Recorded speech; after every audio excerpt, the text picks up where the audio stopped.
You ever get that feeling you're playing a game but you don't really know the rules, and it kind of feels like the house is always going to win?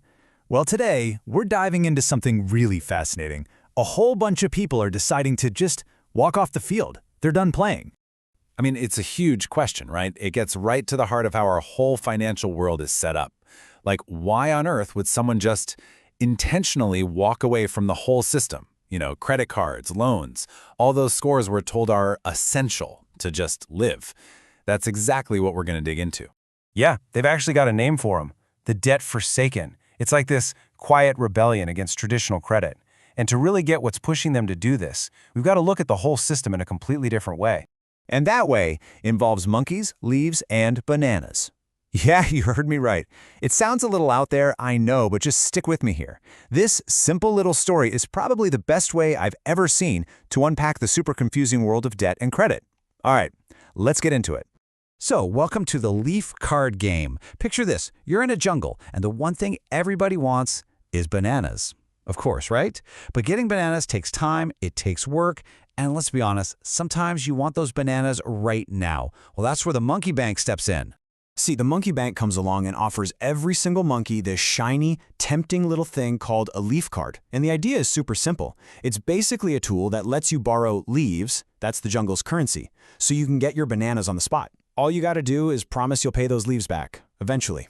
And come on, who doesn't want that? It's the definition of instant gratification.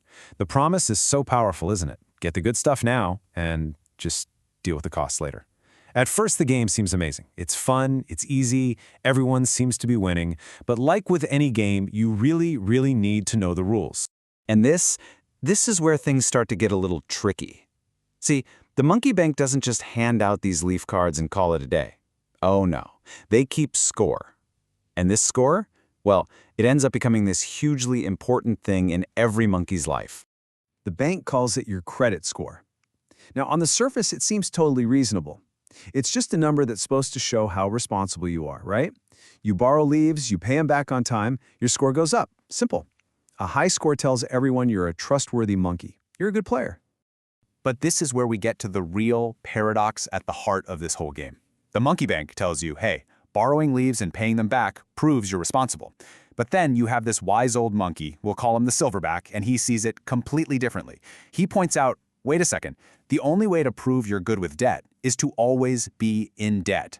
Think about that. You have to stay in the game, constantly borrowing and paying, just to prove you're good at playing. And this Silverback, he's got a pretty serious warning for all the younger monkeys. He's trying to tell them, look, you're all so focused on your score, on getting those bananas today, that you're totally missing the real rule of the game. The one hidden rule that's designed to make sure the Monkey Bank always wins. So, what is this hidden rule? Well, it's called interest. The bank, of course, frames it as just a simple little fee. You know, for the convenience of borrowing our leaves, you just pay us back a few extra. They call it the cost of the loan, and it sounds fair, doesn't it? Just a small price to pay for getting what you want right now. But this is the whole thing. The Silverback warns everyone that the real trap isn't the little fee. No, it's the math behind the fee. It's this relentless, unstoppable math that just keeps going and going. This is the part of the game that can trap a monkey, for good.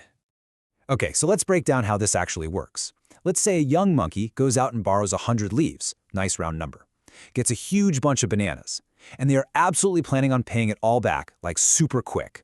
But here's the trap. That interest? It's not a one-time fee. It gets calculated on whatever you owe, and then it gets added to your total every single day. So tomorrow, you're not paying interest on the original 100 leaves. You're paying interest on the 100 leaves plus yesterday's interest. It's like these leaves start to grow all by themselves. And just look at how this explodes. Day 1, you owe 101 leaves. Okay, not so bad. But the next day, the interest is on the 101 leaves, not the 100. So now you owe 102.01. And it just keeps compounding, growing faster and faster, even if you don't borrow a single extra leaf. I mean, look at this. After just 1 month, that 100-leaf debt is already over 134 leaves. You are literally working to pay back leaves that you never, ever spent. So when you see that mathematical trap laid out so clearly, the Silverback and a whole lot of other monkeys are coming to a really radical conclusion. And it's pretty simple. If the game is designed from the ground up for you to lose, well, maybe the only way to actually win is to not play at all. And that really is the central question for the debt forsaken, isn't it? Why would you keep playing? Why chase a high score in a system where the rules basically guarantee you'll always be paying extra to the bank? It's like running on a treadmill that just keeps getting faster and faster. So the whole point of the silverback strategy is to completely change the goal. Forget the high score. The goal is to get bananas. And the strategy is just opt out. Stop playing the leaf card game. Save up your own leaves when you can. Now, this isn't just a cute story, right? In the real world, this means living a life where you only use cash or debit. And that means you might have to give up on things that demand a credit history, like getting a mortgage for a house, or shoot, even just renting an apartment sometimes. It's a massive trade-off. You get to escape that mathematical interest trap, but you're also stepping outside of a system that, for better or worse, gives you access and convenience. And that leaves us with a really tough final question. We know the game is set up so that playing it costs you extra leaves. But in a world that's been built around that game, not playing has its own costs too. For the millions of people who call themselves the debt-forsaken, getting free from the bank's crazy math is totally worth the price. But the question we're all left with is, which game is actually harder to win? The one inside the system or the one you have to build for yourself on the outside?